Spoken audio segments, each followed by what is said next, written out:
Mix प्रॉब्लेमच्या अगोदर आपलं जे मागचं लेक्चर आहे ते लेक्चर व्यवस्थित पहा, ते लेक्चर रिपीटेड पहा, तरच तुम्हाला मित्रांनो मिक्स प्रॉब्लेम म्हणजे काय हे समजू शकेल, तरच तुम्ही मिक्स प्रॉब्लेम सॉल्व्ह करू शकाल. पहिली गोष्ट ही. दुसरी गोष्ट मित्रांनो, मिक्स प्रॉब्लेम हा आपल्या बिल्स ऑफ एक्सचेंज मधला एकदम शेवटचा टप्पा आहे. याच्यानंतर आपलं बिल्स ऑफ एक्सचेंजचा चॅप्टर संपतंय आणि आपण मित्रांनो आपलं next chapter final account start करणार आहोत. तिसरी गोष्ट बघायला गेल्यानंतर मी तुम्हाला सांगतो, मिक्स प्रॉब्लेम अतिशय सोप्या प्रकारातले प्रॉब्लेम आहे. फ्रेंड्स, जर का मिक्स प्रॉब्लेम जेन्युइनली सॉल्व्ह केले तर आपल्या रेग्युलर प्रॉब्लेम्सपेक्षा मिक्स प्रॉब्लेम खूप लवकर होतात. हा माझा अनुभव आहे. ठीक आहे. तर मिक्स प्रॉब्लेम व्यवस्थित लक्ष द्या. मिक्स प्रॉब्लेम मित्रांनो जर तुम्ही व्यवस्थित लक्ष नाही दिलं तर थोडेसे अवघड वाटायची शक्यता आहे. पण बिलीव्ह मी, मिक्स प्रॉब्लेम इतकं सोपं दुसरं काहीही नाही. तर आता सगळ्यात पहिले मिक्स प्रॉब्लेम म्हणजे काय हे समजून घ्या. ठीक आहे. सी, आपले आतापर्यंतचे प्रॉब्लेम कसे होते? ए नावाचा एक व्यक्ती असायचा जो ड्रॉवर आहे, बी नावाचा एक व्यक्ती असायचा जो ड्रॉवी आहे. ए ने बी ला गुड्स सेल केले, बी ने ए ला ऍक्सेप्टन्स दिला. मग तो ऍक्सेप्टन्स ए ने मित्रांनो काय केलं? एकतर मित्रांनो तो ऍक्सेप्टन्स स्वतःकडे ठेवेल किंवा डिस्काउंटेड विथ बँक किंवा एंडॉर्स केला किंवा मित्रांनो बँक फॉर कलेक्शनला पाठवलं. मग ते बिल डिसऑनर झालं. मग मित्रांनो बी ए ला काय करतो? थोडीशी कॅश देतो आणि राहिलेल्या अमाऊंटसाठी नवीन बिल ड्रॉ करायला सांगतो. करेक्ट. मग त्याच्यावर न्यू बिल ड्रॉ करणार. मग न्यू बिल एकतर ऑनर होईल किंवा रिटायर होईल किंवा डिसऑनर होऊन इन्सॉल्वंट होईल. असं काहीतरी मित्रांनो आपण प्रॉब्लेम आतापर्यंत सॉल्व्ह केले. तर हे प्रॉब्लेम कसे होते माहिती आहे का? या दोनच जणांमध्ये मित्रांनो ते ट्रान्झॅक्शन्स किंवा ते प्रॉब्लेम सॉल्व्ह व्हायचे, ड्रॉवर आणि ड्रॉवी. एखाद्या प्रॉब्लेम मध्ये एंडॉर्समेंट असली तर एंडॉर्सचे मित्रांनो जर्नल आपण सॉल्व्ह करेल. अदरवाईज मित्रांनो या दोघांमध्येच ए ड्रॉवर आणि बी ड्रॉवी आणि या दोघांमध्येच मित्रांनो काय व्हायचे? ट्रान्झॅक्शन्स व्हायचे. करेक्ट. आता मिक्स प्रॉब्लेम मध्ये एक्झॅक्टली काय असणार आहे ते पहा. मिक्स प्रॉब्लेमचं स्वरूप कसं असतं फ्रेंड्स? मिक्स प्रॉब्लेम मध्ये एक ड्रॉवर असतो आणि वेगवेगळे ड्रॉवी असतात. म्हणजे सी, ट्रान्झॅक्शन्स कसे दिलेले असतील तुम्हाला? पहिलं ट्रान्झॅक्शन मित्रांनो ए ने बी वर बिल ड्रॉ केलेलं आहे आणि ते बिल सी ला एंडॉर्स केलंय आणि ते बिल डिसऑनर झालं. कळलं? दुसरं ट्रान्झॅक्शन कसं दिलेलं असेल की ए ने डी वर बिल ड्रॉ केलेलं आहे आणि ते बिल डी ने रिक्वेस्ट केली की तू काय कर? रिन्यू कर. मग ए ने ते बिल काय केलं? रिन्यू केलं. तिसरं ट्रान्झॅक्शन कसं असेल? ई नावाचा व्यक्ती असेल, त्याने ए ला बिल मित्रांनो काय केलेलं असेल? ऍक्सेप्टन्स दिलेलं असेल. म्हणजे ए ने ई वर बिल ड्रॉ केलं. ठीक आहे. ते बिल ए ने बँकेत डिस्काउंट केलं आणि ते काय झालं? डिसऑनर झालं. ठीक आहे. परत मित्रांनो एफ नावाचा एक व्यक्ती आहे, त्याचं बिल बँक फॉर कलेक्शनला पाठवलं, ते बिल डिसऑनर झालं. म्हणजे तुमची एक गोष्ट लक्षात येते का फ्रेंड्स? या ठिकाणी ड्रॉवर एकच आहे पण ड्रॉवी वेगवेगळे आहे. समजलं मी काय बोललो? या ठिकाणी मित्रांनो काय असेल? ड्रॉवर एकच असेल पण ड्रॉवी मात्र कसे असणार आहेत? वेगवेगळे असणार आहेत. म्हणजे बघा याच्यामध्ये दोन केसेस काय आहेत? एक ड्रॉवर, डिफरंट ड्रॉवी. ठीक आहे. आणि यांच्या ज्या बिलच्या केसेस असतील त्या केसेस सुद्धा वेगवेगळ्या असतील. एक केस काय असेल की बी चं ऍक्सेप्टन्स सी ला एंडॉर्स केलेला आहे, तो डिसऑनर झाला. म्हणजे काय? एंडॉर्स बिल डिसऑनर. ए ने डी वर बिल ड्रॉ केलेलं होतं जे डिसऑनर झालं आणि ते रिन्यू केलं. म्हणजे हे काय झालं मित्रांनो? Normal bill dishonoured and renew. नंतर काय? डिस्काउंटेड बिल होतं, डिस्काउंटेड बिल काय झालं? डिसऑनर झालं. नंतर bill send to bank for collection होतं, ते bill send to bank for collection होतं ते डिसऑनर झालं. दरवेळेस डिसऑनरच्याच एंट्री येतील असं काही नाही. ऑनरच्या पण एंट्री येऊ शकतात. म्हणजे या ठिकाणी आपण मागच्या प्रॉब्लेम मध्ये ज्या 4 केसेस बघितलेल्या होत्या, एक काय बिल रिटेन, दुसरी bill discounted with bank, third case bill endorsed आणि fourth case bill send to bank for collection. ह्या चारही cases my dear friends I repeat, या चारही केसेस एकाच टाइपच्या प्रॉब्लेम मध्ये विचारलेल्या असतात. या ठिकाणी ड्रॉवर एकच आहे आणि हा एकच ड्रॉवर या 4 केसेस 4 वेगवेगळ्या ड्रॉविंग बरोबर काय करत असतो, डील करत असतो. ठीक आहे. तर फ्रेंड्स मिक्स प्रॉब्लेम मध्ये एक ड्रॉवर आहे आणि तो 4 वेगवेगळे बिल 4 वेगवेगळ्या ड्रॉविंग बरोबर काय करतोय मित्रांनो, डील करतोय. अशा टाइपचे हे प्रॉब्लेम असतात. ठीक आहे. आणि तुम्हाला त्या टाइपने मित्रांनो बिल काय करायचं आहे, म्हणजे एंट्रीज काय करायच्या आहेत, लिहायच्या आहेत. आता साधारणपणे तुम्हाला ह्या प्रॉब्लेम मध्ये मित्रांनो ट्रान्झॅक्शन्स कसे विचारले जातात ते मी तुम्हाला पहिल्यांदा सांगतो आणि मग मित्रांनो त्याचे आन्सर्स कसे सॉल्व्ह करायचे ते आपण पाहूया. ठीक आहे. तर मित्रांनो सगळ्यात पहिले तुम्हाला सांगतो मी की तुम्हाला प्रॉब्लेम विचारला कसा जातो. ठीक आहे. तुम्हाला प्रॉब्लेम 2 प्रकारे विचारले जाऊ शकतात मिक्स प्रॉब्लेम्सचे. काही फार अवघड नाहीये, 2 प्रकार वगैरे अगदी जनरल आहे. ठीक आहे.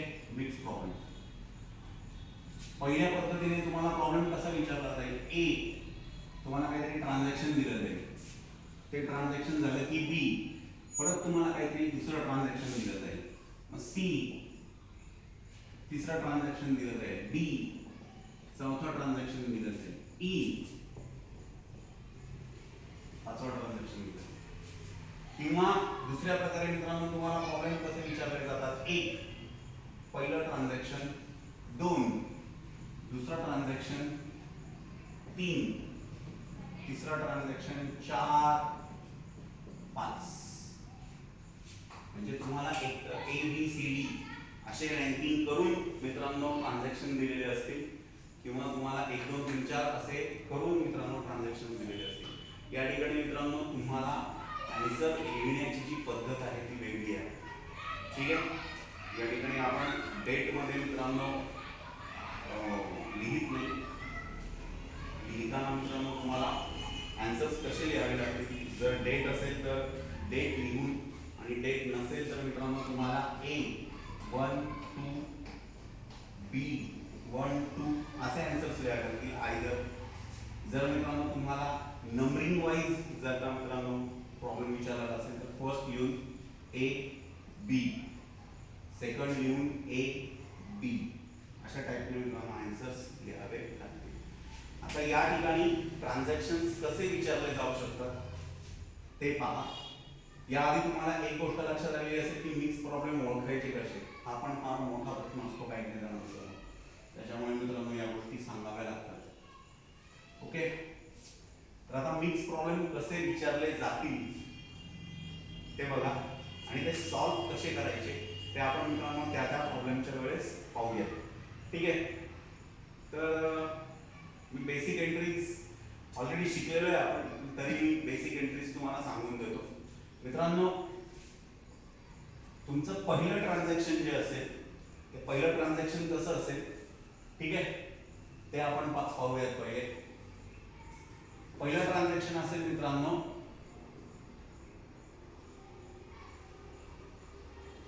एंडॉर्सी इन्फॉर्म.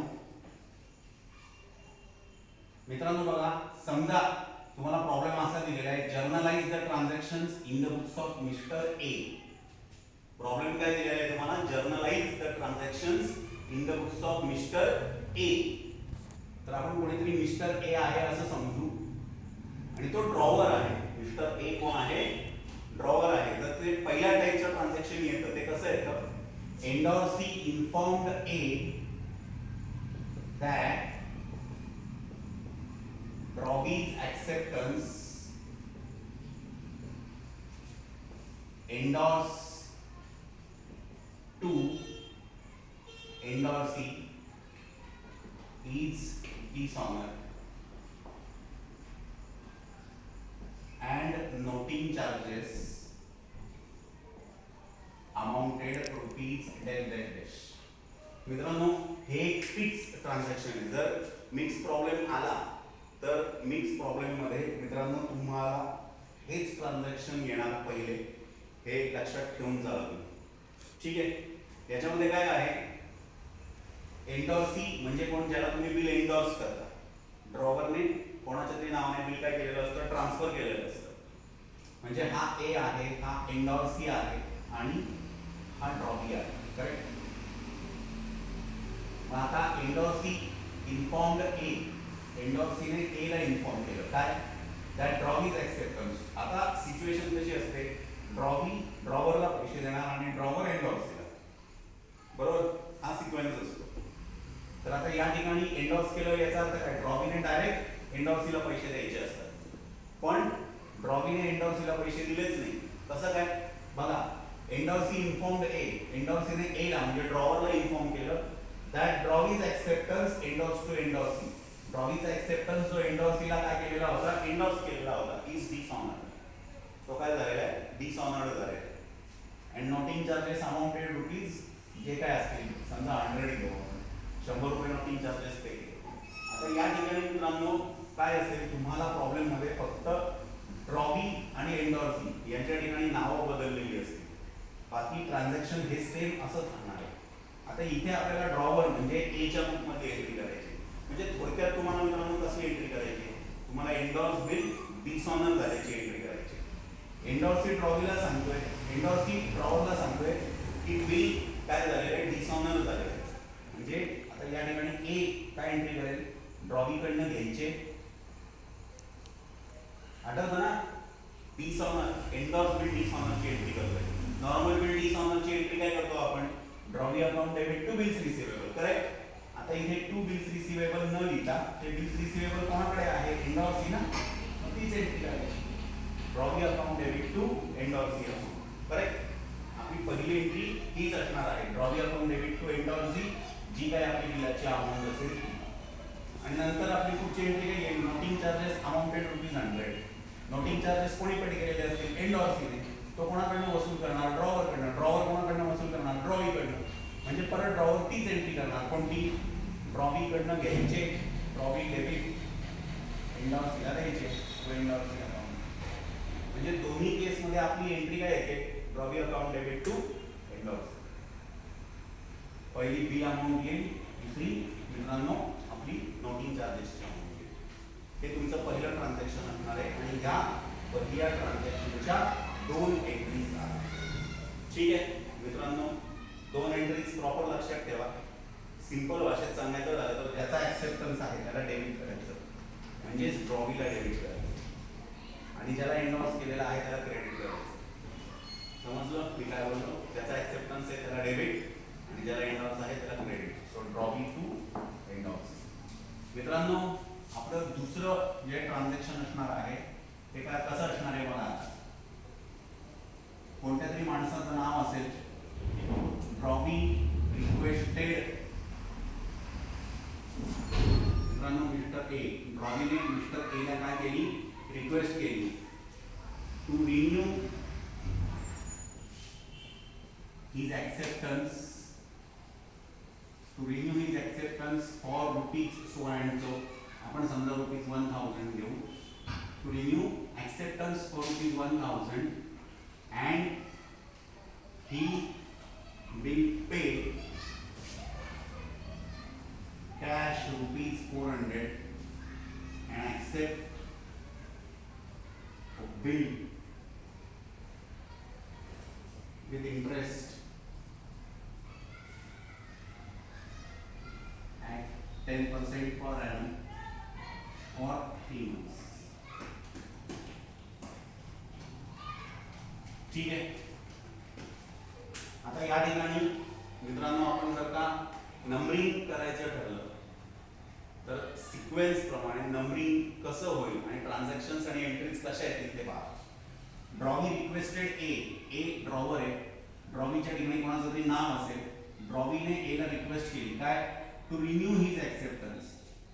ड्रॉबीने एक्सेप्टन्स दिलेला होता, ड्रॉबीच्या लक्षात आलं काय की आपण काही ठरलेल्या दिवशी पैसे देऊ देऊ शकत नाही. मग तो एला म्हणजे ड्रॉवरला रिक्वेस्ट करतोय की माझा 1000 रुपयाचा ऍक्सेप्टन्स काय कर, रिन्यू कर. And he is ready to pay cash 400 and accept a new bill at 10% per annum for 3 years. म्हणजे इथे काय करायचं माहिती का तुम्हाला जुनं बिल जे होतं ना ते पहिले कॅन्सल करावं लागेल. ओल्ड बिल जे आहे ते डिसऑनर करावं लागेल. म्हणजे तुमची जी पहिली एंट्री येईल ती कसली येईल मित्रांनो, रिन्यू. म्हणजे जुनं बिल कॅन्सल, पुढची एंट्री येईल 10% पर ॲनम इंटरेस्टची. ही झाली तुमची एंट्री नंबर 1, ही झाली तुमची एंट्री नंबर 2 आणि तिसरी एंट्री येईल ती येईल मित्रांनो रिन्यूची. ठीक आहे. म्हणजे तुम्हाला 3 एंट्रीज कराव्या लागणार आहेत सिक्वेन्स प्रमाणे. मग आता मित्रांनो आपली या ठिकाणी पहिली एंट्री कसली आहे, रिन्यूची. म्हणजे तुम्हाला जुनं बिल काय करावं लागेल, कॅन्सल. आता जुनं बिल तुम्ही कॅन्सल केलं, हे बिल एंडॉर्स बिल आहे का, नाही. हे डिस्काउंटेड आहे का, नाही. हे send to bank for collection आहे का, नाही. हे बिल कोणतंच नाही. याचा अर्थ हे साधं बिल. तुमची पहिले एंट्री येईल ती साधं बिल डिसऑनरची. एंट्री काय होईल, drawee account debit to bills receivable 1000. 2 नंबरला मित्रांनो इंटरेस्ट आपलं काय असतं, इन्कम. सो आपली एंट्री काय येईल, इंटरेस्ट अकाउंटला क्रेडिट येईल. मग डेबिट कशाला येईल, ड्रॉबी अकाउंट डेबिट. इंटरेस्टची अमाऊंट आता 1000 मधले 400 कॅश मिळतात. 600च्या 10% 3 महिन्यासाठी 15 रुपीज. करेक्ट. म्हणजे पुढची एंट्री येईल ती इंटरेस्टची येईल. आणि याच्यानंतर जी पुढची एंट्री येईल ती आहे आपली रिन्युअलची एंट्री. रिन्युअलची एंट्री कशी येते मित्रांनो, कॅश आली, कॅश अकाउंट डेबिट 400, बिल आलं, debit what comes in bills receivable 600 + 15 615 to ड्रॉबीचं नाव क्रेडिट द बिलवर. ठीक आहे. म्हणजे हे आपलं दुसरं बिल आहे. साधं बिल रिन्यू करायचं विथ रिन्युअल एंट्री. मग त्याच्यासाठी पहिलं बिल डिसऑनर करा, दुसऱ्या बिलातली मित्रांनो इंटरेस्टची अमाऊंट घ्या, त्याची एंट्री करा, आणि लास्ट मित्रांनो कॅश आणि फ्रेश ॲक्सेप्टन्स रिसिव्ड विथ इंटरेस्टची अमाऊंट आणि एंट्री करा. अशा प्रकारे मित्रांनो दुसऱ्या ट्रान्झॅक्शनच्या आपल्या 3 एंट्रीज असतात. आता याच्या पुढे